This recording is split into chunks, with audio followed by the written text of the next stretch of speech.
दोस्तों, हमारे channel SKV educational classes में आप सभी का स्वागत है। इस वीडियो में हम आपको सीटेट दिसंबर 2018 primary level first to fifth के गणित के पेपर में पिछले वर्षों में आए हुए प्रश्नों का हल बताएंगे। तो चलिए वीडियो शुरू करते हैं। पहला क्वेश्चन है, प्राथमिक कक्षाओं में बच्चे गणित में क्या सीखते हैं? इसके आकलन का ध्यान किस पर नहीं होना चाहिए? इसमें तीसरा ऑप्शन सही है, गणित की समस्याओं का जवाब देने में सटीकता। तीसरे ऑप्शन को छोड़कर सारे ऑप्शन सही हैं। नेक्स्ट क्वेश्चन है, प्रारंभिक कक्षाओं में एक गणितीय अवधारणा के विकास में निम्नलिखित निर्देशों का अनुक्रम किस प्रकार किया जाना चाहिए? इसका दूसरा ऑप्शन सही है। सबसे पहले अनुभव प्रदान करना, उसके बाद भाषा के माध्यम से समझाना, उसके बाद चित्र बनाना और लास्ट में आएगा प्रतीकात्मक प्रतिनिधित्व का उपयोग करना। अगला क्वेश्चन है, एक बच्चे ने नीचे दिखाए अनुसार दो संख्याएं घटाई। निम्नलिखित में से कौन सा कथन बच्चे के घटाव सीखने का बोध कराता है?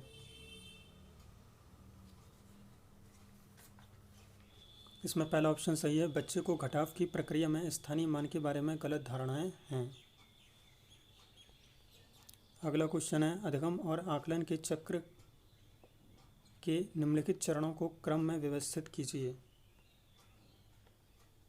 इसका पहला ऑप्शन सही है। सबसे पहले आएगा शिक्षण, अधिगम और आकलन की योजना बनाना और उसका संगठन।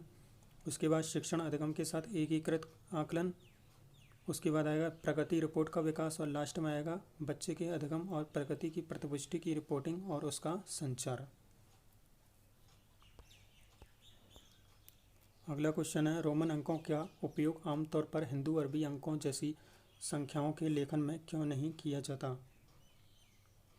इसमें पहला ऑप्शन सही है, क्योंकि रोमन अंक स्थानीय मान का नियोजन नहीं करते, इसलिए इन अंकों का उपयोग करके गणना करना मुश्किल होता है। अगला क्वेश्चन है, एक शिक्षक अपनी कक्षा में बच्चों को उनके परिवेश में मौजूद वस्तुओं के भौतिक गुणों को अपने शब्दों में समझाने के लिए प्रोत्साहित करता है। अपने छात्रों के साथ ऐसी गतिविधि करने के पीछे शिक्षक का सबसे उचित उद्देश्य क्या है? इसका तीसरा ऑप्शन सही है, यह बच्चों को अनौपचारिक रूप से किसी वस्तु के भौतिक गुणों का निरीक्षण करने का अवसर देता है, जो आकारों के बारे में उनकी समझ को गहन बनाता है। अगला क्वेश्चन है, अशिक्षित दुकान द्वारा उपयोग किया जाने वाला गणित की संबंधित समस्याओं को हल करने में वैकल्पिक रणनीति के रूप में कक्षाओं में शिक्षकों द्वारा चर्चा की जानी चाहिए। चौथा ऑप्शन इसका सही है।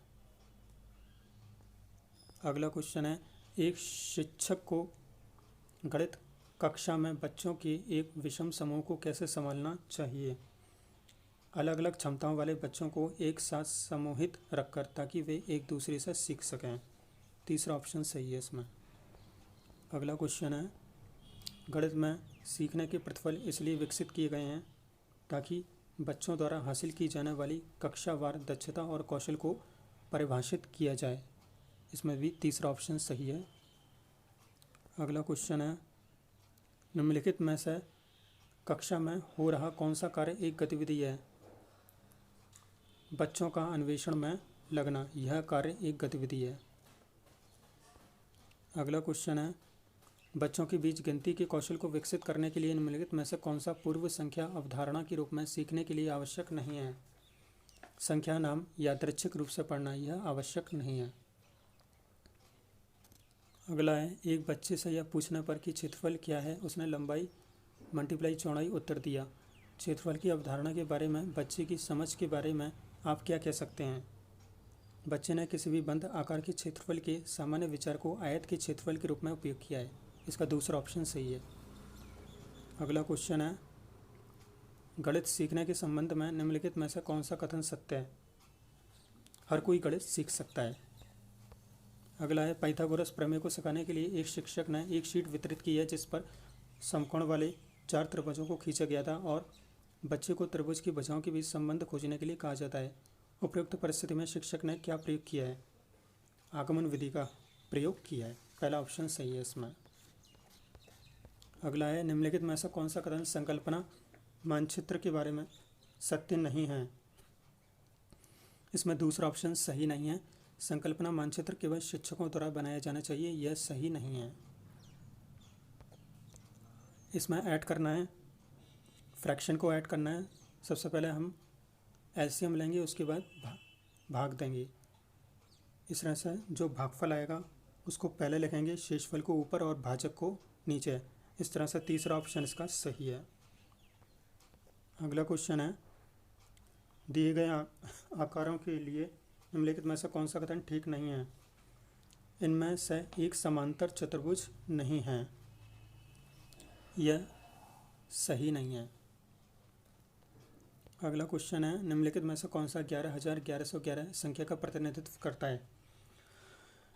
इसमें सबसे पहले हम 11,000 लिखेंगे, फिर 1100, उसके बाद 11 और तीनों को ऐड कर देंगे। इस तरह से दूसरा ऑप्शन इसका सही है।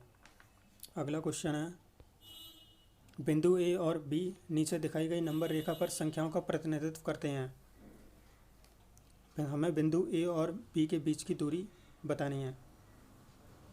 इसका सॉल्यूशन हमने नीचे दिया हुआ है।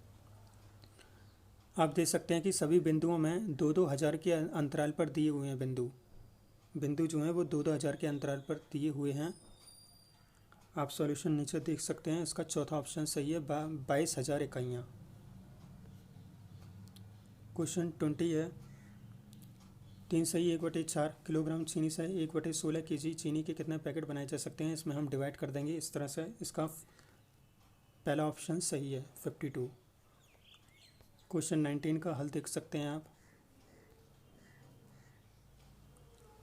ए बिंदु पर 31,000 आएगा क्योंकि बिंदु 2,000 के अंतराल पर दिए हुए हैं, और बी बिंदु पर 53,000 आएगा। हमें ए और बी के बीच की दूरी बतानी है, तो 53,000 में से 31,000 को माइनस कर देंगे। इस तरह से 22,000 इकाइयाँ इसका आंसर हो जाएगा। अगला क्वेश्चन है 21। हरीश ने 18 आवर और 40 मिनट में अपनी यात्रा शुरू की और 22 आवर और 20 मिनट में समाप्त की। यात्रा पूरा करने में लिए गया समय निकालना है हमें। तो 22 आवर और 20 मिनट में से हम 18 आवर और 40 मिनट को माइनस कर देंगे। चूँकि 20 में से 40 नहीं जाएंगे, इसलिए हम 1 घंटा मिनट को देंगे। 1 घंटे में 60 मिनट होते हैं, तो 60 और 20 मिलकर 80 हो जाएंगे, और 1 घंटा उसमें से कम हो जाएगा। इस तरह से 21 आवर और 80 मिनट में से 18 आवर और 40 मिनट को घटा देंगे। इस तरह से पहला ऑप्शन इसका सही है, 3 घंटे 40 मिनट। अगला क्वेश्चन है, 200 ml और 300 ml माप वाले बर्तनों का उपयोग कर 2000 ml आयतन की एक बाल्टी भरनी है। 200 ml और 300 ml के बर्तनों द्वारा क्रमशः बाल्टी भरने के लिए बर्तनों के निम्नलिखित संयोजनों में से कौन सा सही नहीं है? इसका सॉल्यूशन देख सकते हैं आप, हमने सॉल्यूशन दिया हुआ है। 200 का सबसे पहला ऑप्शन है 1 और 6, यानी कि 200 का पहले 1 से मल्टीप्लाई कर देंगे, उसके बाद उसमें प्लस कर देंगे, 300 का मल्टीप्लाई कर देंगे 6 से। इस तरह से 2000 ml आएगा। इस तरह से सभी में 2000 ml आ रहा है, केवल चौथे ऑप्शन को छोड़कर। इस तरह से चौथा ऑप्शन इसका सही नहीं है। अगला क्वेश्चन है, निम्नलिखित में से का सबसे अच्छा अनुमान कौन सा है? इसका दूसरा ऑप्शन सही है। देखिए 7.1 का अनुमानित मान 7 होगा, 3.85 का अनुमानित मान 4 होगा, और 9.09 का अनुमानित मान 9 होगा। 3.85 का अनुमानित मान 4 इसलिए होगा क्योंकि 3.8 जो है वो 5 से ज़्यादा है, इसलिए 3.85 का 4 हो जाएगा। अगला क्वेश्चन है, यदि ग्रिड में एक छोटा वर्ग 4 वर्ग इकाइयों का है तो ग्रिड पर बनाए गए आयत का परिमाप क्या है? इसका सॉल्यूशन नीचे दिया हुआ है, आप देख सकते हैं। हमें एक छोटे वर्ग का क्षेत्रफल 4 वर्ग इकाई दिया हुआ है। हम जानते हैं वर्ग का क्षेत्रफल बराबर होता है भुजा का स्क्वायर, तो हम वर्ग की भुजा बराबर निकाल लेंगे अंडर रूट में वर्ग का क्षेत्रफल, वर्ग की भुजा बराबर अंडर रूट में वर्ग का क्षेत्रफल 4 दिया हुआ है। इस तरह से 4 का अंडर रूट लेंगे तो 2 आएगा। ग्रेड पर बनाए गए आयत की लंबाई निकाल लेंगे। अब ग्रेड पर बनाए गए आयत की लंबाई में 4 आयत दिए हुए हैं, तो 2 का मल्टीप्लाई 4 से कर देंगे। इस तरह से 8 इकाई आ जाएगा। इस तरह से ग्रेड पर बनाए गए आयत की चौड़ाई के लिए, चौड़ाई में 2 आयत हैं तो 2 का मल्टीप्लाई 2 से कर देंगे, 4 इकाई आ जाएगा। अब इसका हमें परिमाप निकालना है, तो आयत का परिमाप बराबर होता है 2 ब्रैकेट में लंबाई प्लस चौड़ाई।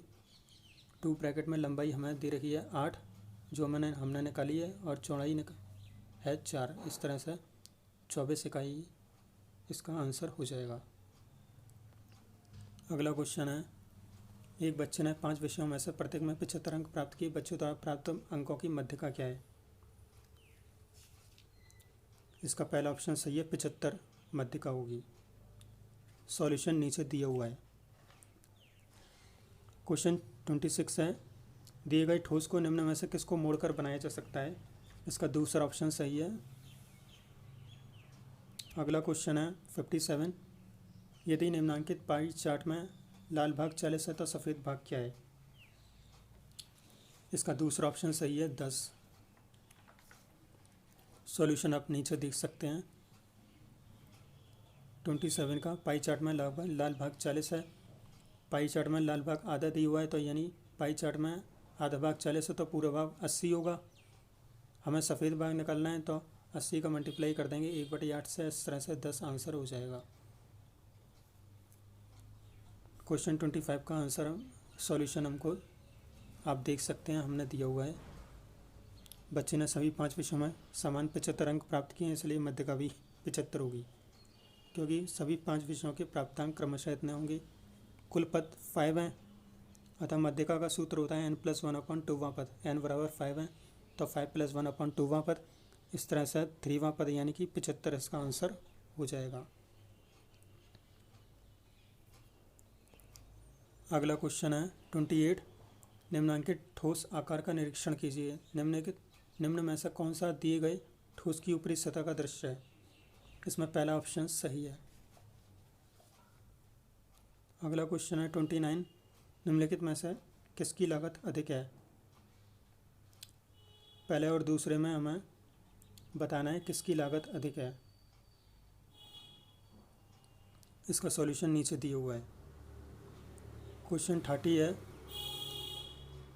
इसका पहला ऑप्शन सही है, इसका 0 आएगा आंसर, क्योंकि सभी कटे जाएंगे, प्लस माइनस सभी कट जाएंगे। इस तरह से सम संख्याएँ तो इसलिए सभी कट जाएंगे। इस तरह से 0 इसका आंसर होगा। क्वेश्चन 29 का हल देख सकते हैं आप। 250 रुपये प्रत्येक पैकेट वाले 200 पैकेट का मूल्य, यानी कि इसका मल्टीप्लाई कर देंगे 50,000 आएगा। इसी प्रकार 200 रुपये प्रत्येक वस्तु के 20 दर्जन, एक दर्जन में 12 वस्तुएं होती हैं, तो 20 का मल्टीप्लाई 12 से करेंगे और फिर उसका मल्टीप्लाई 250 से कर देंगे। इस तरह से 60,000 आएगा। इस तरह से इसका दूसरा ऑप्शन सही है, यानी कि दूसरे वाले की लागत अधिक है। Thank you.